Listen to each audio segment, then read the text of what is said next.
All right. Now, today, this article, we're going to be talking about how my main point of this article is to bring up how these bigger schools are moving now that NIL exists. And I'm going to show you how this is turning into the MLB, more money. Whoever has the most money wins.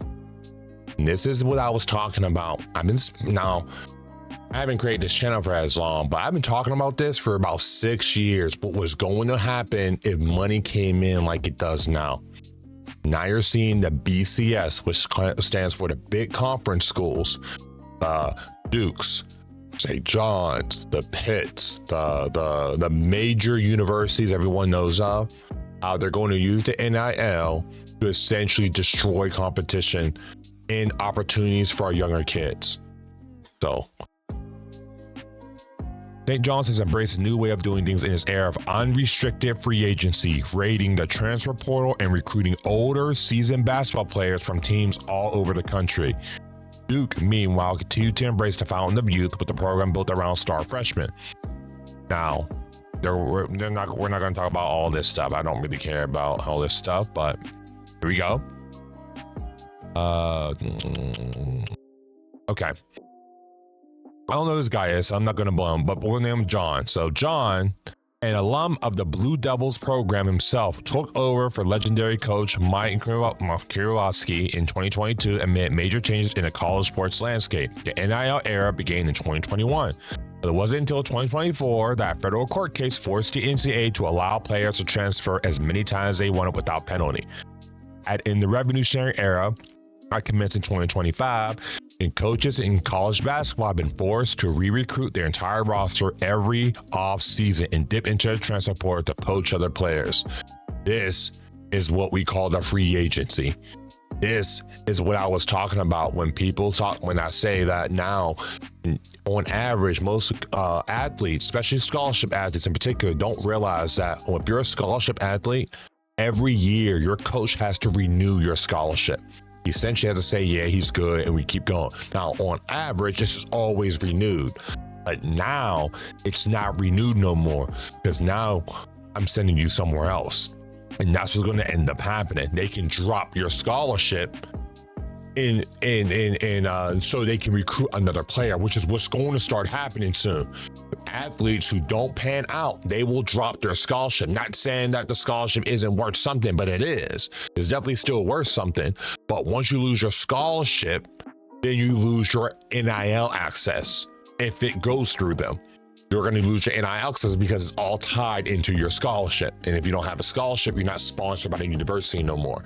And this is where it's going. I'm trying to warn people. This is exactly the steps it's taking to go to that point where now athletes can play like an amateur. Now you are treated like a professional while being paid like an amateur. So, in the revenue sharing era that commenced 2025, and coaches, many coaches have taken approaches similar to St. John head coach Rick Pitino, relying on older transfer players. Pitino embraced the new era completely, utilizing NIL and revenue share money, largely provided by Billionaire alum Mike Ripoll, to lure a roster of older transfers to Queens. Whoever has the money can convince others to come play for them. This is where it's turned down to. One Billionaire alumni can pay for an entire roster of players. You think a school like a Division II school has a billionaire alumni that they can just call on? Hey, can you give us some money so we can attract some of these new players, the top recruits in the country? No, I'm sorry, we don't got that. This is how they failed right here. That now these alumni can pay to play, and they got money they can burn so they can pay to play. And now it's the big schools, the most prosperous schools who got billionaire alums who are now going to have the best roster because they have the money that they can give to the higher profile athletes that will come play for them. Not only that, now they're losing out on youth. They're looking for people who are already experienced because they want to win now. This is what's going on. Here's the change. We're not recruiting any high school basketball players, Pitino said during last year's season. Not this year.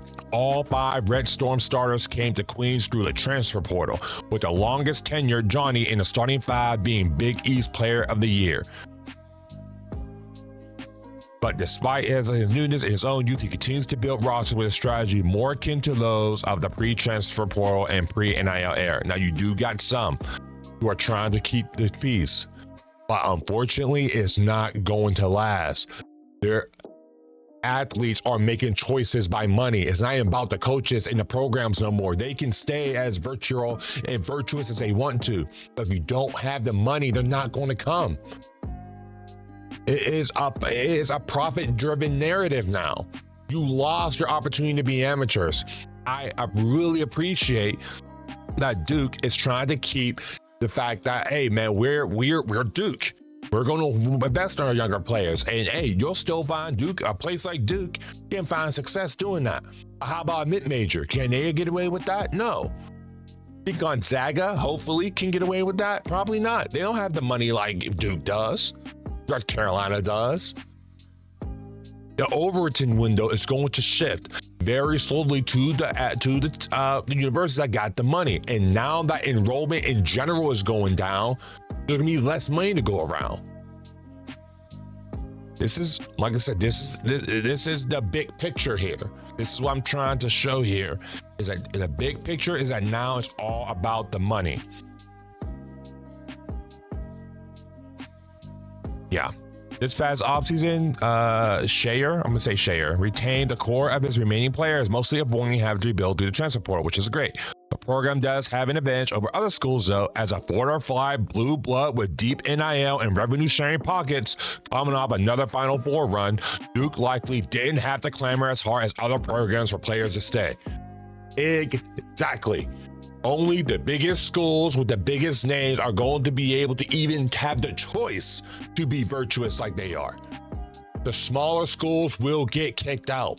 This is a trap. This is what's going to happen to NCAA. Is going to turn like the pros. Unfortunately, not even like the NBA, which has some regulations when it comes to luxury cap and salary caps. It's going to be the MLB.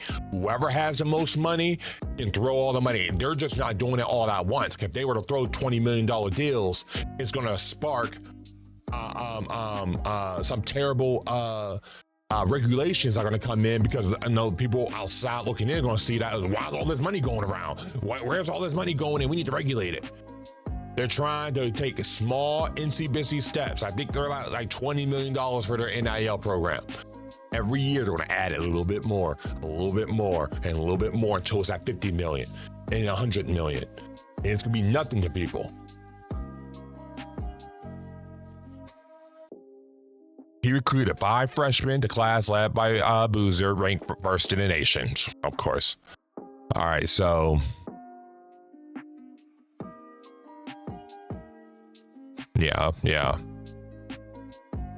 Yeah, so he's talking about how he's not a transfer. He arrived in Durham in 2023, was part of 2024-2025 squad, made to the Final Four. Remember, he was a last minute. Joke deplores about getting emotionally reflected on about this multi-year journey. Yeah, that's good. And I am glad that there are some schools are trying to hold out. But the Overton window is shifted now. We are in a place that money runs college. Now, you don't have to be controlled by money, and this is what I try to explain in my videos. You need to have the agency to understand your value as an athlete, and parents who support their children. You need to understand the true value of what your brand represents, do a cost-benefit analysis, understand there's a positive consequence and a negative consequence to this money, and make it to where it's bettering your life, your families, and your communities. As these people do care.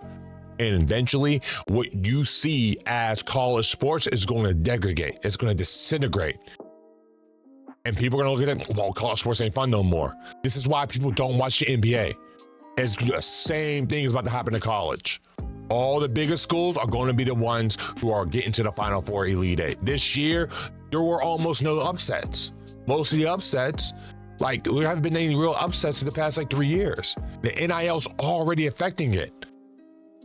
And I'm thankful for Akron for getting to the tournament, but they don't got the money to play. They're playing in a real sense. This is what it means now. And you can play it off all you want, but give it 5 years and watch what happens. Watch the quality, watch the intensity of March Madness fall apart. Because only the big schools are going to win. So why would I do anything else? I already know they're going to win. Or at least there are chances and percentages of when they're going to go higher. And Poly Market is going to bet against it. And the gap is going to get wider, wider, wider. To the point where then those smaller schools are going to be susceptible once again to gambling, the point shaving, manipulating refs. That's where the integrity is going to fall apart, because that wealth gap is going to be so good, so big that they're not going to. What do you think? What do you expect these kids to do? Just keep watching the bigger schools get millions and millions of dollars while they are sitting there eating crumbs? Once again, this is the NCAA's fault. If you would have paid the players an average wage across all universities in the first place, we wouldn't be here. But now we are. So now what we're going to do? Ain't nothing you can do, as I've said before. Only thing we can do is to become knowledgeable, understand our value, and know how to leverage it against these people who don't care about you. That's the end. I'll see you in the next video.